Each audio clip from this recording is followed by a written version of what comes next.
Vzhľadom na to, že do súdneho spisu sa žurnalizujú najmä listiny, ktoré majú byť podkladom pre rozhodnutie vo veci samej a súd predložené rozhodnutie disciplinárnej komisie nepovažuje za dôkaz súvisiaci s prejednávanou vecou, predmetné rozhodnutie disciplinárnej komisie Notárskej komory Slovenskej republiky, ktoré teraz predkladal právny zástupca navrhovateľa, sa vracia právnemu zástupcovi navrhovateľa a v súdnom spise žurnalizované nebude. Právny zástupca preberá osobne vrátené rozhodnutie disciplinárnej komisie.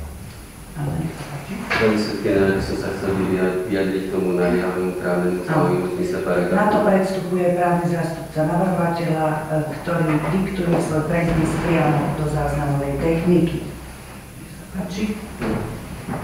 Vážený súd, ja by som sa chcel vyjadriť k naliehavému právnemu záujmu, o ktorom hovorila moja kolegyňa, v tom zmysle, že v zmysle paragrafu 80 písmena C občianskeho súdneho poriadku môj klient má naliehavý právny záujem týmto konaním taký, že uvedeným postupom jednak notárky, ale aj samotným osvedčením došlo k zmareniu predkupného práva môjho klienta.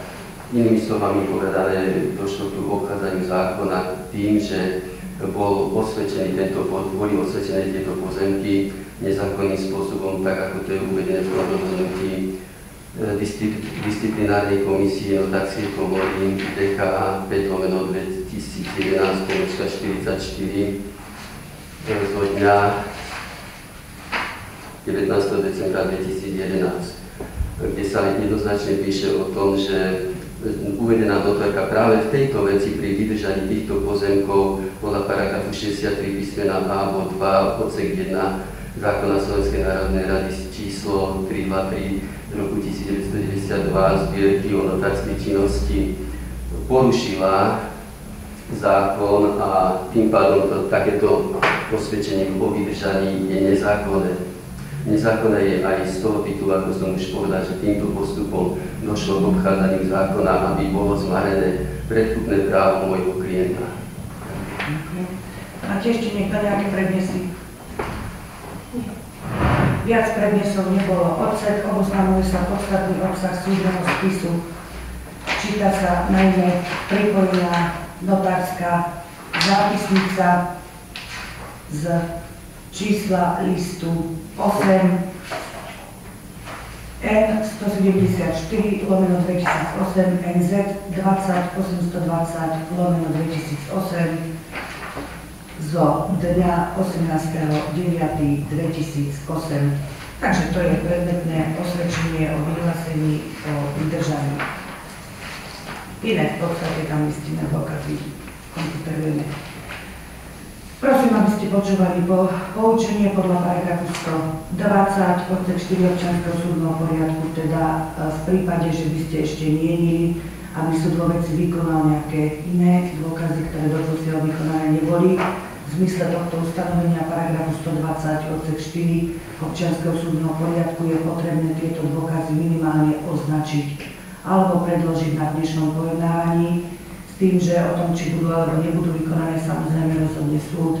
Inak potom v zmysle ustanovenia paragrafu 120 odsek 4 občianskeho súdneho poriadku na neskôr označené alebo predložené dôkazy sa neprihliada. Pán právny zástupca, máte nejaké návrhy na dokazovanie?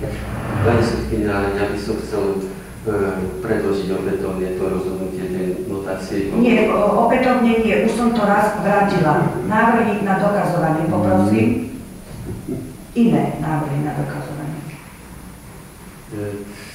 Iné návrhy, tak opätovne by som chcel podať tú zmenu návrhu na začiatie konania, tak ako to bolo prezentované. To nie je návrh na dokazovanie. To je procesný návrh. Ja sa pýtam, iné návrhy tak toto som potrebovala počuť. Ďakujem. Po poučení podľa paragrafu 120 odsek 4 občianskeho súdneho poriadku právny zástupca navrhovateľa udáva: chcem opätovne predložiť do súdneho spisu rozhodnutie disciplinárnej komisie Notárskej komory. Na to súd uvádza, že toto rozhodnutie súd nepovažuje za dôkaz súvisiaci s prejednávanou vecou. Z uvedeného dôvodu už toto rozhodnutie počas dnešného pojednávania bolo vrátené, preto tento návrh nepríjma a kladie právnemu zástupcovi otázku, či má ďalšie iné návrhy na dokazovanie. Na to právny zástupca navrhovateľa udáva: opätovne chcem predložiť návrh na zmenu návrhu na začatie konania.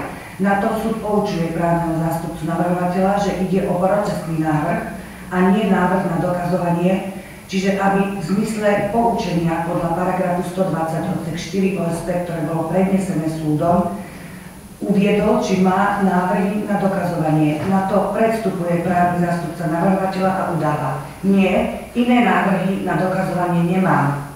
Právna zástupkyňa odporcov po poučení podľa paragrafu 120 odsek 4 OSP udáva: ďalšie návrhy na dokazovanie nemáme. Následne boli prítomní poučení, že podľa paragrafu 118 odsek 4 občianskeho súdneho poriadku majú právo na záver zhrnúť svoje návrhy, vyjadriť sa k dokazovaniu a v právnej stránke veci, teda majú právo na tzv. Záverečnú reč. Na to predstupuje právny zástupca navrhovateľa, ktorý diktuje svoju záverečnú reč priamo do záznamovej techniky. Nech sa páči. Vážený súd, trváme na podanom návrhu o určenie platnosti právneho úkonu. Mali sme za to, že súd pripustí zmenu tohoto návrhu, tak ako to bolo požadované zmenou návrhu na začatie konania zo dňa 2.1.2012. Bohužiaľ, súd nám nevyhovel. Pokiaľ by vyhovel, mali by sme za to, že by bol náležite zistený skutkový stav veci a to rozhodnutie súdu sme považovali za objektívne a zákonné. Chcem ďalej poukázať na to, že môžeme súhlasiť s tým, že okresný súd odmietol náš dôkaz a to rozhodnutie disciplinárnej komisie DK 5/2011 zo dňa 19. decembra 2011, pretože toto konanie sa práve týka pochybenia notárky presne v tejto veci, o ktorej sa pojednáva na dnešnom pojednávaní. To znamená, sú tu tie isté pozemky uvedené, ako sú uvedené v našom návrhu. Ďalej by som chcel poukázať na dôkazy, ktoré sme už súdu doručili, taktiež aj na tú zmenu návrhu, teda skutočnosti, ktoré sú uvedené v zmene návrhu na začatie konania zo dňa 2.1.2012, ktoré boli súdu doručené 5.1.2012 a taktiež na dôkazy, ktoré sme uplatnili na jednotlivých pojednávaniach. S poukázaním na uvedené máme za to, že práva môjho klienta postupom notárky, ale aj postupom odporcov boli porušené tým, že mu bol ukratený na predkupnom práve a z toho dôvodu navrhujeme súdu, aby vydal rozsudok tak, ako je uvedený v tom návrhu zo dňa 11.11.2008.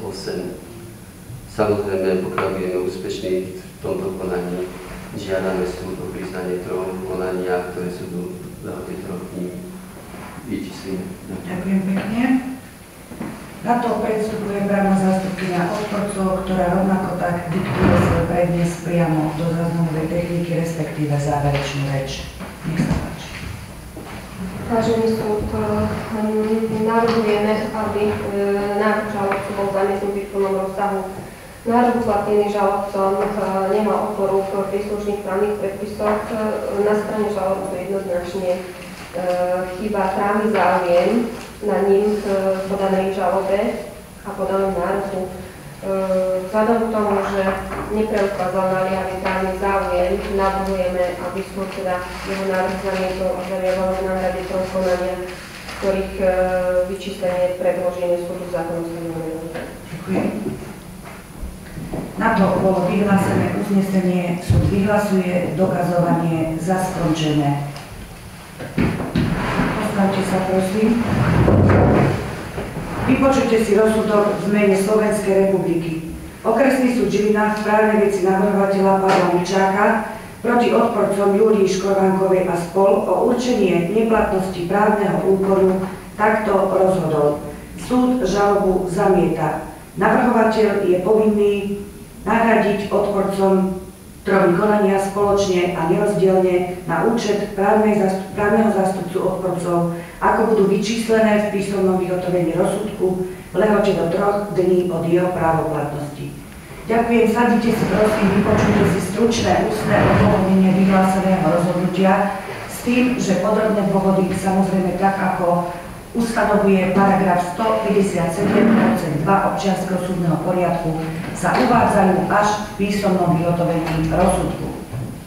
V prvom rade je nutné uviesť, že v prejednávanej veci jedná sa o tzv. Určovaciu žalobu podľa paragrafu 80c občianskeho súdneho poriadku. Takouto žalobou v zmysle ustanovenia paragrafu 80c občianskeho súdneho poriadku je možné domáhať sa určenia, či tu právo alebo právny vzťah je alebo nie je, aký je na tom naliehavý právny záujem s tým, že dôkazné bremeno na preukázanie naliehavého právneho záujmu na žalobou požadovanom určení zaťažuje v konaní navrhovateľa. Súd je povinný v prvom rade v prípade žalob tzv. Určovacích skúmať teda, či je na žalobou požadovanom určení naliehavý právny záujem. Pokiaľ tento naliehavý právny záujem preukázaný nie je, súd bez ďalšieho žalobu zamietne. V prejednávanej veci súd konštatuje, že nie je daný naliehavý právny záujem na žalobou požadovanom určení z nasledovných dôvodov. V prvom rade notárska zápisnica, respektíve osvedčenie vyhlásenia o vydržaní v zmysle paragrafu 63 notárskeho poriadku nie je právny úkon.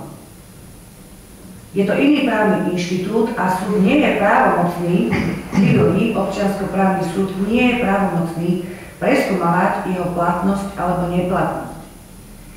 Ešte k týmto ústnym dôvodom by som chcela uviesť, že pokiaľ právny zástupca navrhovateľa poukazoval na dôvody uvedené v návrhu na zmenu návrhu, tu je podstatným to, že táto zmena návrhu nebola pripustená, a to z toho dôvodu, že v zmysle ustálenej judikatúry návrhy na zmenu návrhu na začatie konania nemajú slúžiť k tomu, aby následne, pokiaľ dôjde pochybeniu pri uplatnení prvom a spor sa začne vyvíjať určitým smerom, mali sa potom návrhy na zmenu návrhov zhojiť dôsledky vyplývajúce z podaných žalob. Po 5-6 rokoch nebol skutočne dôvod na to, aby bol súd nútený alebo aby pripustil zmenu návrhu na začatie konania, pretože skutočne výsledky vykonaného dokazovania neumožňovali po 6 rokoch konať o zmenenom návrhu na začatie konania. Rozhodnutie o nepripustení tejto zmeny je právoplatné a právoplatnosť nadobudlo ešte 12.3.2012, preto súd konal o pôvodnom návrhu, to znamená o návrhu na určenie neplatnosti právneho úkonu a z uvedených dôvodov, ako som už uviedla, pre nedostatok naliehavého právneho záujmu na žalobou požadovanom určení musel bez ďalšieho žalobu zamietnúť. Pokiaľ ide o výrok o trovách, tento sa opiera o ustanovenie paragrafu 142 odsek 1 občianskeho súdneho poriadku, v zmysle ktorého účastníkovi, ktorý mal vo veci plný úspech, prizná súd náhradu trov, ktoré mu v konaní vznikli. V prejednávanej veci odporcovia v rade 1 až 5 mali vo veci plný úspech, v konaní boli zastúpení advokátom, preto boli priznané troby konania spočívajúce v trovách právneho zastúpenia, s tým, že tieto je právny zástupca odporcov povinný vyčísliť najneskôr v lehote do 3 dní od dnešného dňa, inak v zmysle príslušných ustanovení občianskeho súdneho poriadku by tieto troby nebolo možné priznať. Súčasťou ústneho dôvodnenia rozsudku je samozrejme poučenie o právnom prostriedku vzhľadom na dvojinštančnosť súdneho konania. Je proti tomuto rozsudku prípustné odvolanie, ktoré sa podáva v lehote do 15 dní od jeho doručenia cestou tunajšieho súdu na Krajský súd v Žiline s tým, že rozsudok bude právnym zástupcom doručený v zákonom stanovenej lehote.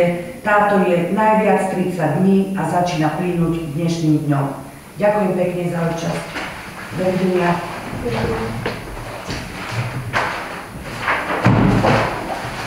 Čudovná, na tým za podvody.